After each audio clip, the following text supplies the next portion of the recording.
Hey Dustin and Rachel, this is what a 3-2-1 buy down looks like, and I think that it's the best strategy for you guys because the interest rate at the fully indexed rate, the 7.25%, you guys can afford that, right? It's still a low debt to income ratio for you guys, and this property that you're looking at, you just don't want to pay that high of a monthly payment.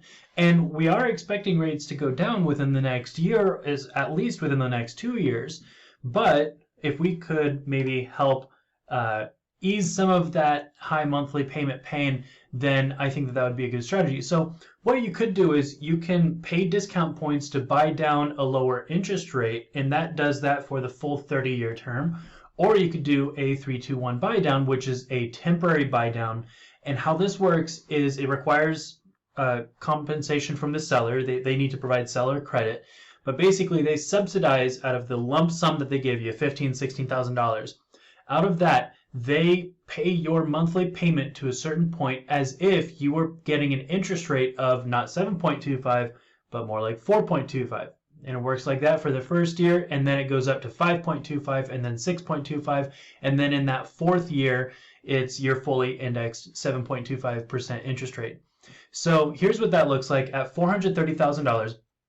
I've customized this property with the $5 a month HOA dues, the $230 a month taxes, and so this is specific to that property on Kimberly Street that you're looking at.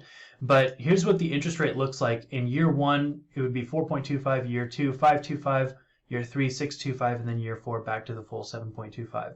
And look what this does for the monthly payment savings. You're saving $654 a month in that first year, and then it would go up, and yeah, you'd pay an extra $200 a month in that second year. But again, we're looking at possibly refinancing sometime between now and then. And so what does this require? Well, the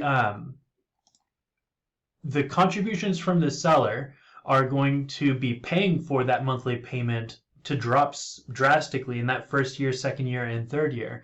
And so we're going to need $15,800 from the seller. Now, you can also do a 2-1 buy down, which isn't as extreme. It drops your interest rate by 2% instead of 3%. And so it cuts off that extra full year at that extra 1%. And so if you did a 2-1 buy down, then it would only cost the seller $8,000. Now, if you wanted to do a permanent buy down, which would be permanently dropping the interest rate from 7.25 to, say, for example, 6.25, then you can certainly do that, and that would cost $6,880. And so I set this up so you could see the differences between a 3-2-1 buy down, a 2-1 buy down, a permanent buy down, and then what it would look like normally. But this also doubles as a way to see what the monthly payments look like from year 1, 2, 3, and 4. So it killing two birds with one stone into one presentation, but that's basically how it works.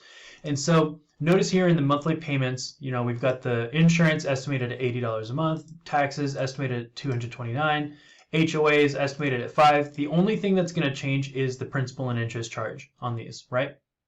Now, taxes and insurance could go up depending on what the government does, depending on what your insurance company does, or bundling or whatever. But whatever, that for now, let's just assume it's going to stay fixed.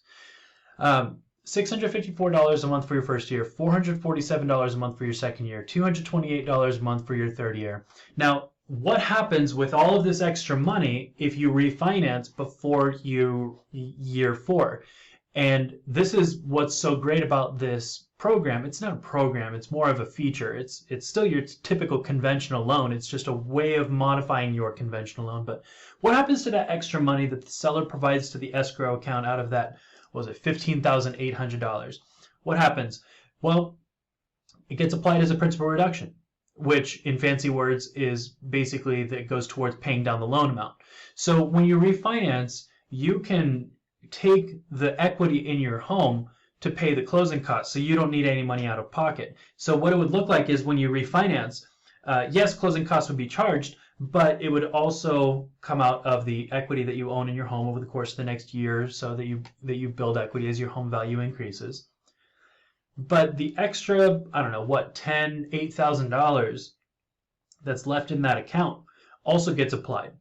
This is the same thing as asking for a lower purchase price, right? Because your loan amount is lowering without any additional cost to you. So instead of offering $10,000 under asking and asking for $10,000 in seller paid closing costs to cover your down payment or whatever, this does the same thing, but with less money from the seller and a much higher impact to lower your monthly payment on your end.